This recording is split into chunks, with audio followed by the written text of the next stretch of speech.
अगर इसके पीछे आप ये जानना चाहें कि इस प्रकार की स्टेटमेंट्स भाजपा के लीडरशिप से क्यों आ रही, ये अपने आप में बहुत समझने वाला विषय है कि कौन से ऐसे कारण हैं कि जो विपक्ष में भाजपा हिमाचल प्रदेश में उसके जो लीडरशिप है उनके बीच जिस तरह का वर्चस्व की जंग चली है। स्वाभाविक है, आप हम सब देख रहे हैं हिमाचल भाजपा में कोई ऐसा लीडर नहीं जिसको सब लोग मानते हो, जिसका अलग अलग ग्रुप से बिंदल साहब का अपना ग्रुप है, जयराम ठाकुर जी का अपना ग्रुप है, स्वाभाविक तौर पे होगा।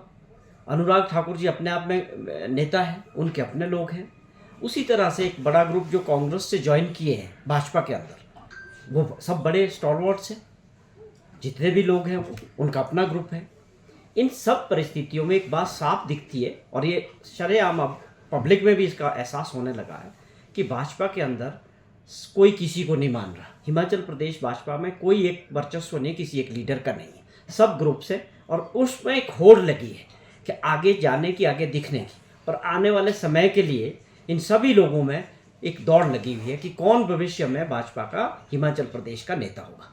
और उस वजह से ये बार बार सरकार के खिलाफ गलत बयानबाजियां करना या ये इस तरह की बात करना कि जो लोगों द्वारा लोकतंत्र में चुनी हुई सरकार हिमाचल प्रदेश के मतदाताओं ने चुनी, उसको कमज़ोर करने की बात करना, या जैसा आपने जिक्र किया कि मेंबर ऑफ पार्लियामेंट ये बोलते हैं कि सरकार गिर जाएगी। तो देखिए समय कितना बदला है, आपका लोकतंत्र के प्रति कितना सम्मान है। आप छाती तान के बोलते हैं कि हम लोगों द्वारा चुनी हुई सरकार को गिराने की साजिश कर रहे हैं। ये कोई बड़ा काम है? लोकतांत्रिक काम है ये।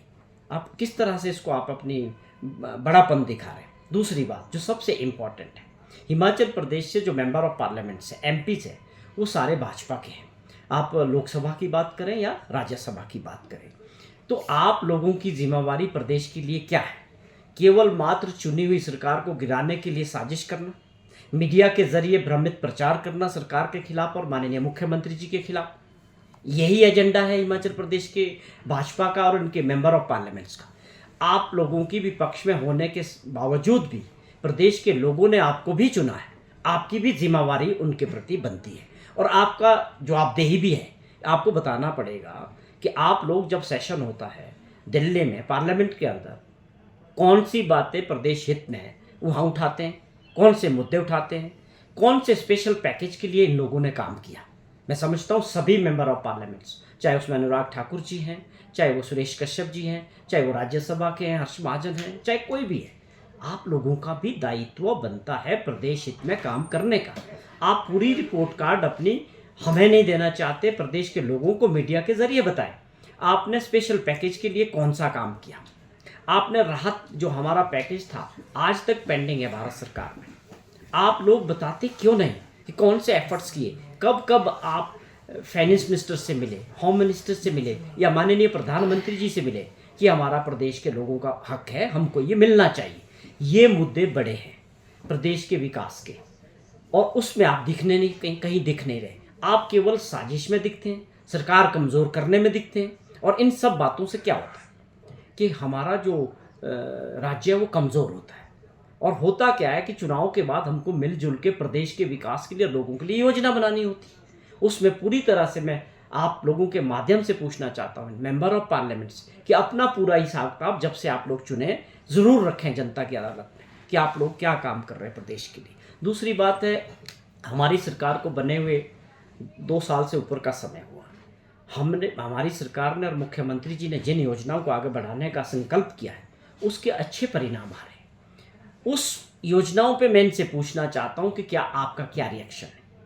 आप बताएं, जो हम ग्रामीण अर्थव्यवस्था को मजबूत करने के लिए जो कदम उठा रहे हैं, एमएसपी पे जो गेहूं, मक्की या कच्ची हल्दी खरीदने की जो बात हो रही है, एमएसपी पे जिसको सरकार खरीदेगी, जिससे सीधे तौर पे हमारे किसान और बागवान भाई और ग्रामीण अर्थव्यवस्था मजबूत होगी, या आप दूध पैदा करने वाले लोग जो किसान भाई हैं उनका दूध के जो कीमतें बढ़ रही है वो गलत है फैसले, या ऐसे बच्चों के लिए जो योजनाएं काम किए गए, अपने आप में पूरे देश में इसकी तारीफ हो रही है कि जिस प्रकार हिमाचल सरकार ने उन बच्चों के लिए योजनाएं बनाई जिनको कोई नहीं पूछता था, उनको पूरे देश के अंदर घुमाने के लिए और विदेशों में उनको ले गए। ऐसे बच्चों के लिए योजनाएं बनाना, उनके लिए काम करना। मैं इन सभी नेताओं से ये पूछना चाहता हूँ कि क्या ये गलत काम है? आप लोगों को ये योजनाएं पसंद नहीं है? आप इस पे भी ज़रूर बोलना चाहिए। और आप लोगों को भी पूछना चाहिए, क्या ओपीएस आने की 1,36,000 सरकारी कर्मचारियों को फ़ायदा मिला या नहीं मिला? उसी प्रकार दूसरी योजनाएं जितने भी है, अगर हम आज ग्रीन राज्य बनाने की बात करते हैं कि हिमाचल प्रदेश को ग्रीन राज्य बनाएंगे, इलेक्ट्रिक वाहनों में हम आगे बढ़े। आज 5,000 से ऊपर इलेक्ट्रिक वाहन जो है रजिस्टर्ड हो चुके हैं हिमाचल प्रदेश में। 4,000 ऐसे नए जो आप देखें चार्जिंग स्टेशन लगाने के आदेश सरकार ने दिए। जितने भी हमारे टूरिज्म के हो या पीडब्ल्यूडी के हो, फॉरेस्ट डिपार्टमेंट के हो, जितने भी रेस्ट हाउसेज होंगे, सरकार वहाँ जल्दी से जल्दी चार्जिंग स्टेशन लगाने जा रही है।